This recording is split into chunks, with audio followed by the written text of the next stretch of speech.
Dulu aku pacaran sama si ini nggak begitu, pacarku bahari. Oh ya, sakit hati suami itu. Kalau sudah banding-bandingkan dengan mantan, selesai. Banding-bandingkan dengan suami yang dulu, selesai. Makanya ada orang nggak mau nikah dengan janda. Ada. Kenapa katanya? Karena biasanya itu suka banding-bandingkan dengan suami yang lalu. Suka banding-bandingkan dengan suami yang lalu. Baiklah ya, jadi kalau ada nampak kedurhakaan itu tidak boleh langsung dicerai, dinasihatin dulu. Siapa tahu ada kebaikan di situ. Ada kebaikan di situ. La ilaha illallah. Tetapi kalau tidak ada lagi jalannya, betul-betul sudah mentok nih, nggak bisa diapa-apain lagi, tidak ada lagi sudah kata kesepakatan. Maka jalan terakhir adalah tolak, perceraian. Tolak, bercerai itu dalam lugatan istilah bahasa Arab adalah melepaskan ikatan. Ya, kalau dalam Al-Qur'an mitsaqan ghalidha, ikatan yang sangat kuat. Pernikahan itu ikatan yang sangat kuat. Maka kebalikan daripada pernikahan itu adalah tolak, bercerai. Dari segi bahasa adalah ikatannya lepas. Ikatannya sudah putus. Namun yang dimaksud di sini adalah dalam ilmu syara adalah ikatan pernikahan. Ikatan pernikahan.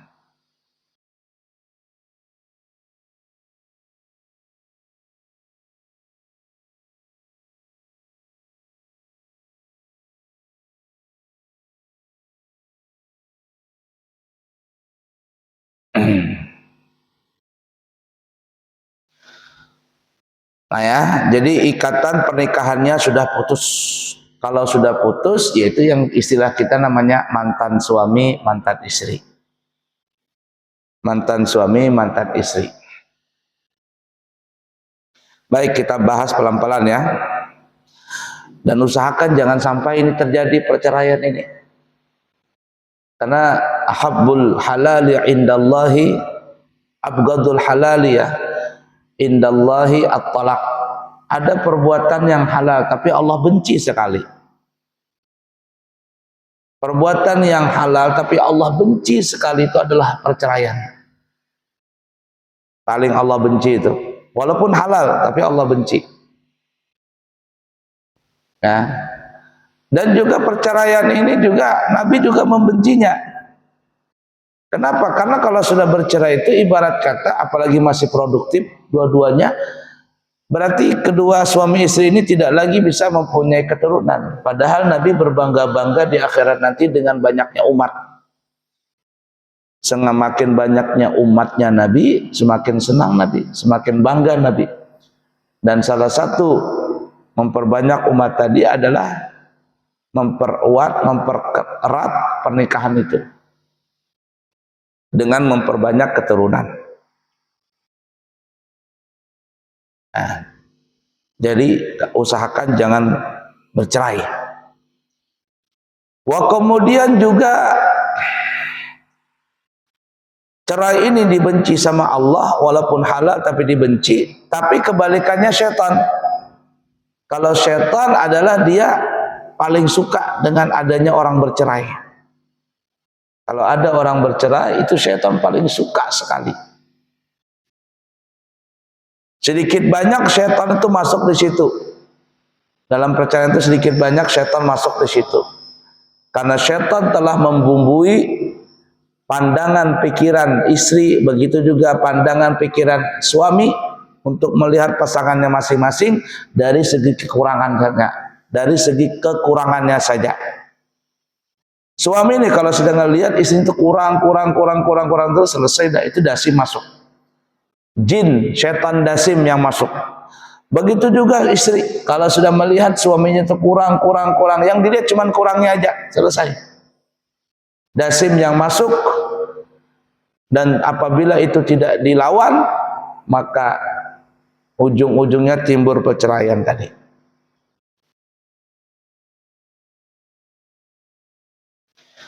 Apabila perselisihan suami istri, perselisihan nih sampai menimbulkan permusuhan, cuman selisih-selisih tiba-tiba timbul permusuhan.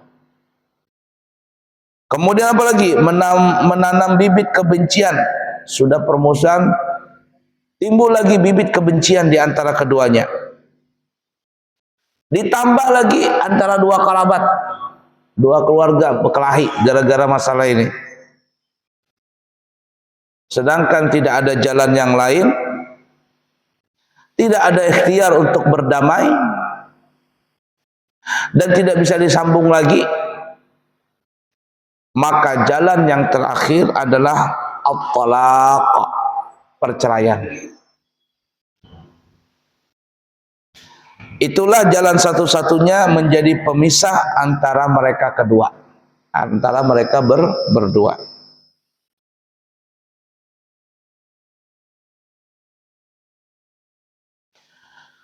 Nah, kata ulama, cerai itu hukum dasarnya adalah makruh.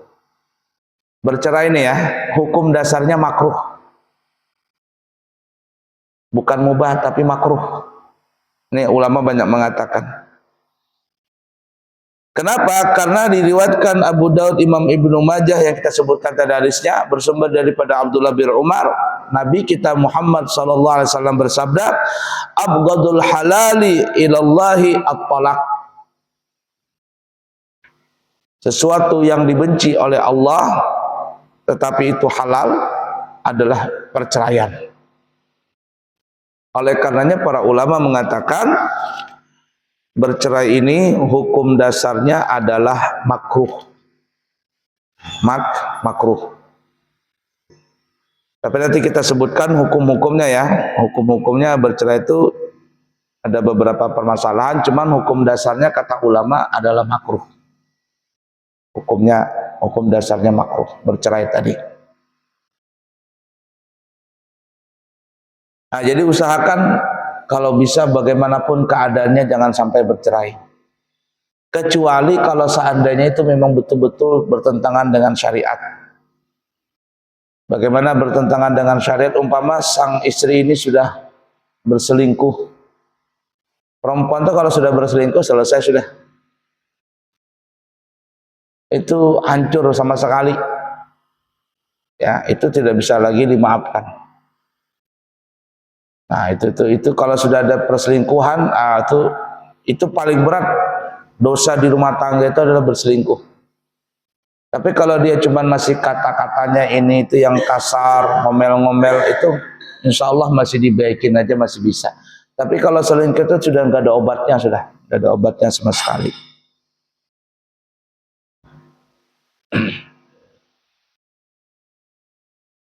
Ada cerita nih ya, lucu nih ya, tapi Allah alam benar atau tidaknya, ini cerita saja, mudah-mudahan cukup waktu dikit lagi ya, terakhir. Cerita ini benar atau tidaknya Allah alam, cuman saya dapat ini waktu masih belajar di Ampel. Teman cerita katanya dulu ada orang, dulu katanya, benar tidaknya Allah alam. Ada pasangan suami istri ini baru menikah. Perempuan ini perempuan soleha, baik perempuannya. Cuman dijodohkan sama bapaknya entah gimana, menikahlah dia dengan seorang laki-laki yang bahasa kitanya itu ya kalau bahasa kasarnya bajingan lah. Nah, laki-laki yang jahat, berjudi, suka minum-minuman, begadang, pokoknya ya, zaman dulu kan belum ada diskotik ya apa bahasa kitanya itu. Ya begitulah. Kerjaannya begitu aja suaminya tiap malam. Dijodohkanlah sang istri ini dengan laki-laki seperti itu. Nah, ibarat kata Siti Asia dengan Fir'aun. Asia itu kan perempuan yang baik, soleha banget tuh. Suaminya Fir'aun. Kalau ngaku jadi nabi masih lumayan, ngaku jadi wali masih lumayan, ngaku jadi nabi ya ada juga. Ini Fir'aun tuh parah banget, ngaku jadi Tuhan. Sampai Nabi Musa itu pernah bilang, ya Allah, engkau tuh tidak marahkah dengan Fir'aun? Tidak marahkah? Kata Allah, marahin. Gimana maksudnya? Lah iya, Fir'aun itu nyaingat engkau. Fir'aun itu ngaku-ngaku jadi Tuhan. Engkau nggak marah kan? Kata Allah, Allah marah ya katanya. Cuman belum saatnya. Jadi binasakan Fir'aun itu. Jadi kita kembali nih. Istri ini punya suami bejat banget. Tapi karena dia istri solehah, diajarkan sama bapaknya jadi istri yang solehah, maka sang istri ini ya sudahlah, tugasnya dia adalah, kewajiban dia adalah melayani suami. Walaupun dapat suami seperti itu tidak apa-apalah. Jadi istrinya ini dia layani semuanya baik-baik, tapi dia nggak pernah lepas untuk sholat tahajud. Sang istrinya ini berdoa, ya Allah berikanlah hidayah kepada suami saya, berikan hidayah kepada suami saya, berikan hidayah kepada suami saya. Terus dia doa seperti itu. Nah, dengan banyaknya doa yang dia panjatkan kepada Allah untuk suaminya, dan istrinya ini memang istri yang baik, Allah kabulkan doanya istri itu. Gimana caranya? Caranya unik.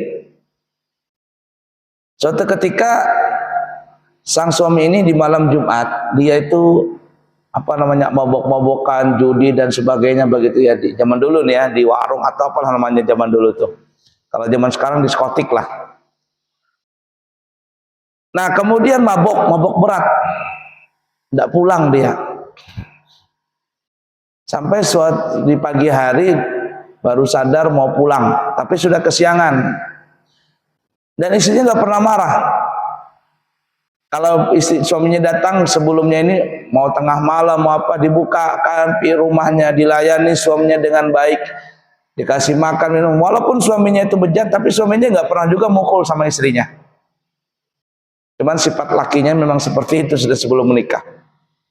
Jadi pada saat itu hari Jumat, suami nggak pernah sholat, nggak tahu masjid, nggak tahu apa begitu. Pas dia pulang berpapasan dengan orang-orang yang mau sholat Jumat. Ngelihat begitu orang pakai baju putih, rapi, bersih begitu. Ngelihat begitu. Diperhatikan orang-orang tadi, senang suaminya ini. Ini laki-laki senang ngelihat itu. Lalu dia pulang ke rumah. Istrinya menyambut suaminya dengan baik.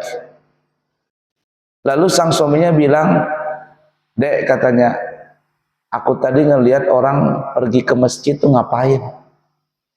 Pakai baju putih, ganteng-ganteng, bersih-bersih. Mereka tuh lagi ngapain?" katanya. "Oh," kata istrinya, "ini kan hari Jumat, Mas. Mereka tuh mau sholat Jumat. Sholat Jumat tuh apa?" "Ya sholat." Kata suaminya, "Boleh nggak aku ikut?" Boleh," katanya. Boleh. Tapi mandi dulu. Ya sudah, mandi dulu suaminya. Dibersihkan dan seterusnya. Ini orang nggak pernah sholat, nggak pernah masuk masjid. Ya, dimandikan sama istrinya. Setelah itu dikasihkan baju yang baru.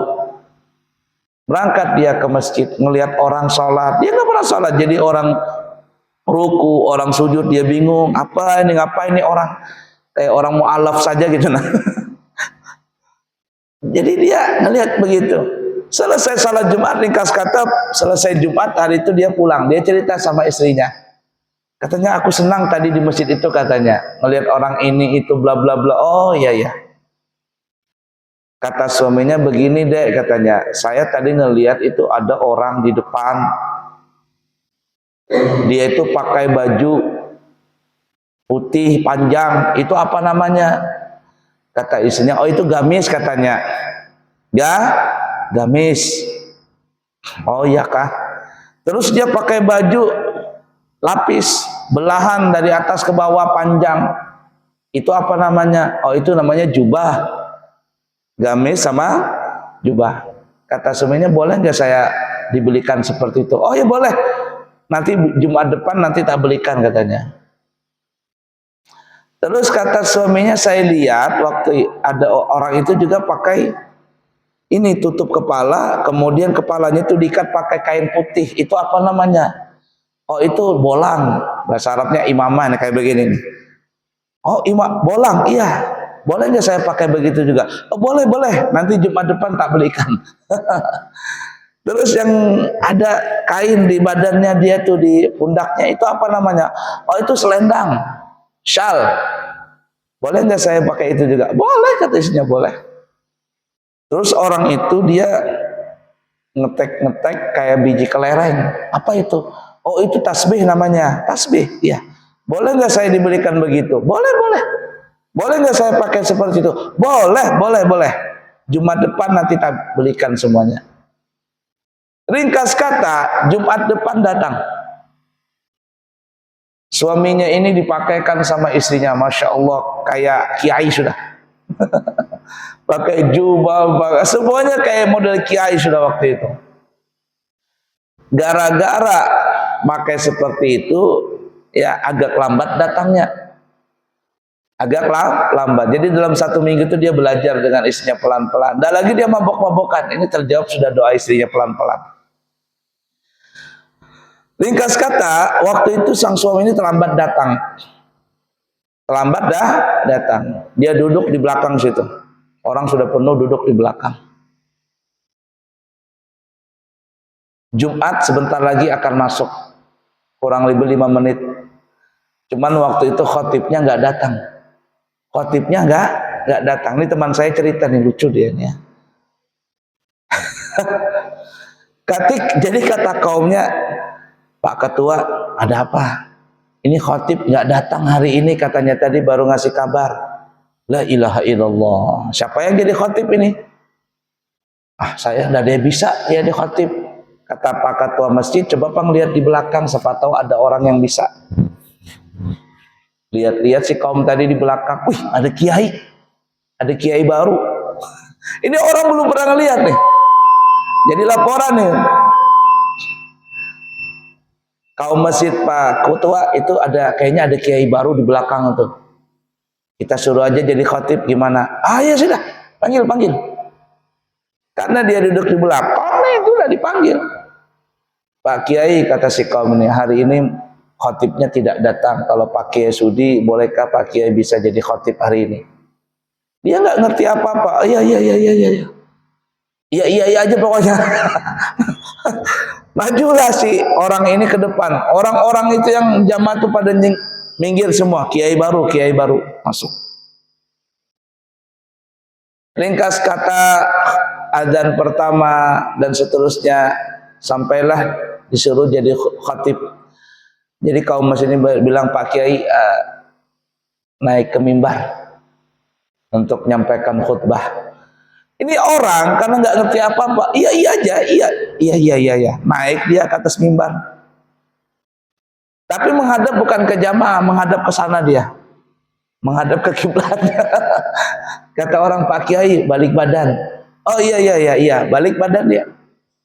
Ketika dia balik badan, melihat begitu manusia banyak, bingung dia. Bingung, hau nih orang bingung begitu. Yang di bawah ini pada ngelongok semuanya, mau ceramah apa ini, belum pernah lagi, ini kiai baru ini. Kan biasanya kan orang kampung tuh kalau ada kiai yang baru, ngelongok semua tuh, kepingin mau dengar. Jadi tiba-tiba si laki-laki ini bengong begitu, entah bagaimana, dia teriak. Ini Allah kasih mulutnya ini ngomong sendiri teriak. Bubar! Bubar! Ayo bubar semua, katanya. Karena kiai yang bilangin bubar, jamaah ini semuanya pada bubar semuanya. Keluar dari masjid, bubar semuanya. Orang bubar, dia juga ikut bubar. Orang keluar, orang lari-lari, dia ikut juga keluar. Jadi hari itu gak ada Jumat. Tapi apa yang terjadi? Setelah semua orang keluar masjid, entah bagaimana tiba-tiba ada suara petir menyambar. Duar! Petir itu nyambar masjid. Hancur itu masjid gara-gara petir. Lalu apa yang terjadi? Kata orang kampung, Masya Allah, ini kiai betul-betul wali. Betul-betul wali ini. Coba kalau seandainya dia nggak bilang bubar, mati kita semuanya tertindih bangunan di masjid itu.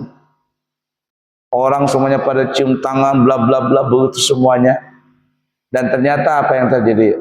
Ternyata orang baru tahu, mereka baru tahu bahwa ini kiai baru tobat ini. Kiai baru.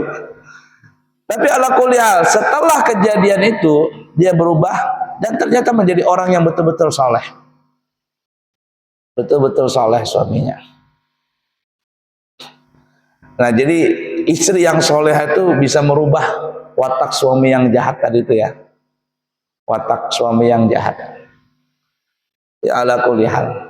Nah, dalam Al-Quran kan ada contoh itu, istri yang solehah, suaminya jahat, seperti Asyah dengan Fir'aun. Suami yang baik, istri yang jahat, ada seperti Nabi Lut dengan istrinya. Suaminya baik, istrinya jahat. Ada lagi istrinya jahat, suaminya jahat. Itu Ummu Jamil dengan Abu Lahab, suami istri dua-duanya jahat itu. Ya, Abu Lahab jahat, istrinya jahat. Dua-duanya diabadikan dalam Al-Quran surah Al-Lahab tuh, masuk neraka dua-duanya. Nah, yang keempat, suaminya baik, istrinya baik. Siapa itu? Nabi Ibrahim, Nabi Muhammad. Itu semuanya baik-baik itu. Nah, jadi kalau dapat istri yang kurang baik, ya sabar aja, jadikan diri kita jadi Nabi Lut. Ya, kalau ada seorang istri mendapat suami yang kurang baik, ya sudahlah, jadikan dirinya seperti Siti Asyah. Tapi kita orang Islam berharap mudah-mudahan kita ke depannya suami jadi Nabi Ibrahim, istrinya jadi istri Sarah. Artinya dia akan berubah tuh jadi baik semuanya. Insya Allah. Baik, nanti kita akan sambung lagi ahkamut thalaq, hukum-hukum perceraian. Bisa jadi makruh, bisa jadi sunnah, bisa jadi wajib, bisa jadi haram dan lain sebagainya. Bagaimana itu? Insya Allah di kesempatan yang akan datang kita akan bahas permasalahan perceraian ini. Semoga apa yang kita pelajari hari ini bermanfaat. Subhanakallahumma wa bihamdika asyhadu an la ilaha illa anta astaghfiruka wa atubu ilaihi wa akhiru kalam. Wassalamualaikum warahmatullahi wabarakatuh.